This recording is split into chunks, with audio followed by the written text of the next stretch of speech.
Is Bournemouth on Thursday? Jacob, are you nervous about this or excited? Because as far as I'm concerned, we know what happens, and it ends with us losing 1-0. I was excited before the game against Crystal Palace, but I've been firmly put back into my place. I'm extremely nervous because Bournemouth, if you've seen them before, with Gary O'Neill, they're set up to counter. They can really only play one way, and all their success this season has been on transition. And I do worry that Southampton, especially with the St Mary's hoodoo and the atmosphere, it could fall flat quite quickly. I know it's a South Coast derby, but with the way Bournemouth play, a low block, I think Southampton are quite slow in terms of breaking teams down, and they've got that pace on the counter attack. And I just worry that Southampton are going to commit too much, especially their fullbacks pushing up. And then you've got Ouattara, you've got Solanke, who can really exploit the space in behind. And I could see it being quite a frustrating evening. But both teams are not that good in defending set pieces either, so that could potentially be an avenue Southampton can exploit going the other way. But it's going to be a game that I think Southampton need to get an early goal, otherwise they'll just continue to be laboured. And I see the same way as the Crystal Palace game will go. We've been here before, haven't we, Glenn? I mean, if we beat Bournemouth, we could be 1 point from safety and back in the scrap. Lose, and to be honest, we don't deserve to be in the league anyway, do we, if we can't beat Bournemouth at home? No, I said this months ago, if we can't beat Bournemouth at home, you don't deserve to stay up anyway. And yeah, I mean, yeah, it'd be nice to be 1 point from safety, but it's we're still the turd that won't flush, aren't we? We're still only 4 points. It's mad, but yeah, we've been here lots of times, and again, repeating myself, boring. We have to win. There are not many more chances coming along, are there? So yeah, I mean, Bournemouth have got to a position of relative safety because they've won their 6 pointers, and they beat the out of form big teams. They beat Liverpool, they beat Spurs. Whereas you could argue that we drew with Man United with 10 men, and we drew having been 3-1 up against Arsenal. So they've done what they needed to do, and you got to say fair play to them, because I've been saying all season I thought they'd finish flat last, and they're not going to. They're 9 points ahead of us. So even if we win on Thursday, there's still a hell of a difference. But I mean, this really gets them over the line, doesn't it, if they win? So I'm sure they're going to go for it, even though they've had a right slap today, because they would have thought the same going into today's game, especially with West Ham having played in Europe a couple of days ago. So yeah, today was a bad one, and I don't really know what that means for the game against us, because yes, it's nice that they got a bit of a kick in, and obviously their best player, Jack Stevens, won't be able to play against us. So yeah, it'll be interesting to see how they set up, and yeah, like Jacob says, I think the first goal is going to be massive in that. But if we score the first goal after 20 minutes, I could see Ruben taking off every player that's got any attacking intent whatsoever, and we'll just end up with Lianco and Chiletazar in midfield, and that'll be the end of that, just booting the ball miles. So yeah, interesting to see how we approach it. It could come down to the corners, Steve, if their result of the weekend was anything to go by. Yeah, I mean, from what I gather, I've not seen the goals yet, but by all accounts, they were absolutely atrocious in the first half today.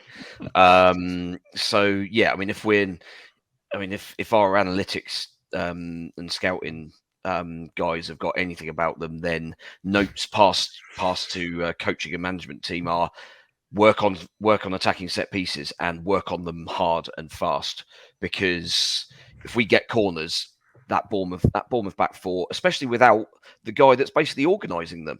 That was the one thing that we always credited Jack Stevens with, is that he was a good organiser of other people.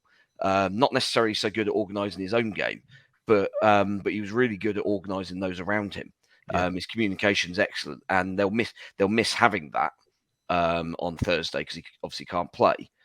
So I mean, I'm not sure who they'll bring in instead of him. But it'll be a step down in communications stakes. And of course, it'll be a defender that's not been playing in the team, that's been doing perfectly reasonably the last, month or so. So yeah, set pieces are going to be massive. And I mean, it'd be interesting to see whether Bednarek's available at the other end, because I mean, he kind of feels like he's the sort of de facto organizer now. I mean, as Jacob said, he's always certainly the most vocal after we've conceded. Whether that extends to organise people before the goals go in or not, I'm not. It's not a shame we don't get not points for entirely huddles. sure. If we got points for huddles, we'd be all Great right. at that. we're good Yeah. at organising huddles, aren't we? And having a chat about it. I mean, Jacob, it's a gift that we've been given, isn't it? I mean, Yeah. win this and we're back in it. But I'm really, really nervous about this game. In a way, I think a friend said if we'd have lost on Friday night, then you'd have got over it on Saturday morning and moved on, and that'd be fine. But it's been playing on my mind that there's still a glimmer of hope. It's just the hope, isn't it? I think after every single home defeat, I think you always go, "Oh, that's it, done. Let's prepare for the championship." But then you have these performances, which it's been a theme throughout Sellers' tenure, really, so far in terms of doing well against the bigger teams and terrible against the 6-pointers. But it's that hope. What I would like to see, and I think we see that against the bigger teams, is a bit more width. I think at St Mary's it's too processed, and I think that gets a little bit misconstrued with being defensive. I think Southampton and Sellers are very particular and they're very mechanical in the way they want to play, which is not really how you want to go in a relegation dogfight. You see a lot of teams just play percentages, probably more leaning so towards Nathan James football than Sellers, but because it's so intricate and because he wants his number 10s in the right positions and there's no striker, some people might think, oh, it's a little bit pragmatic, a little bit boring, but a little bit defensive as well. But I think Southampton need to have a bit more width. I think Walcott, imagine us saying that about 3 or 4 months ago. He looks like he's the key player. He's the one that runs in behind. He stretches play, and Bournemouth's defence is slow. Adam Smith has seen better days. Jack Stevens won't be there. Chris Mepham's slow 1v1. Zabani, he could play, could make his debut, the young Ukrainian lad.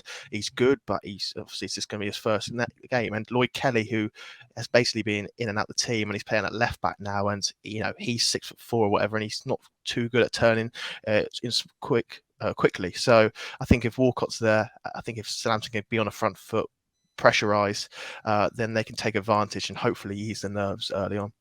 Glenn, I've still got you down for that 1-0 defeat. Do you want to stick with that, or do you want to change in terms of your prediction? No, I'll stick with that.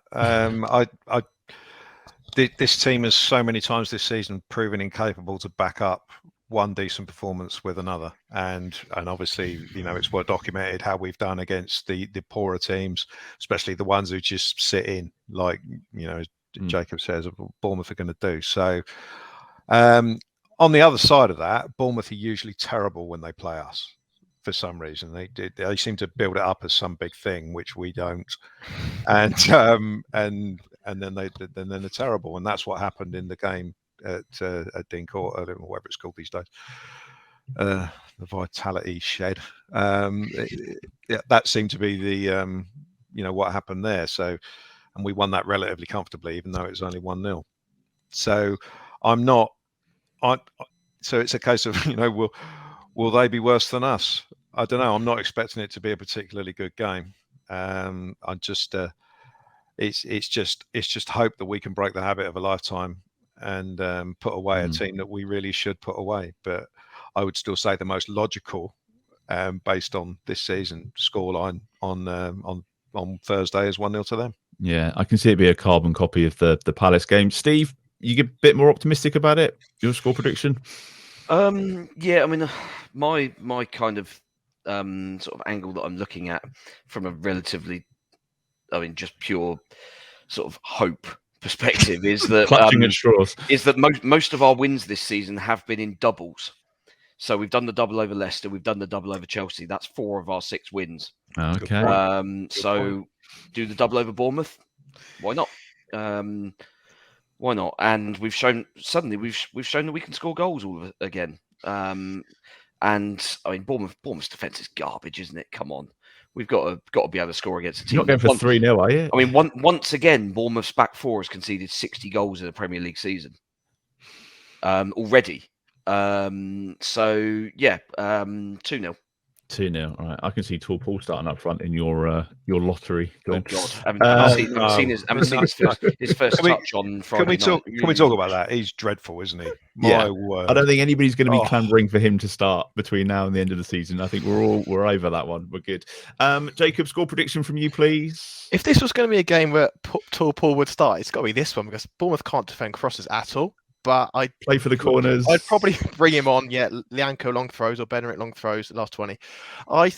call me mad, but I think Southampton are going to turn up for once, and I think they're going to build on that first half against Arsenal, and I think they will blow Bournemouth away. I think Bournemouth I think Bournemouth will, build this one up. Mad. They'll build this one up. They've been talking about it. They've been messaging me for like 5 months about it. I think Southampton will win 3-0. Right. Okay. I mean, the good thing is it's not like this is recorded or online or anything. So I'm putting it out there.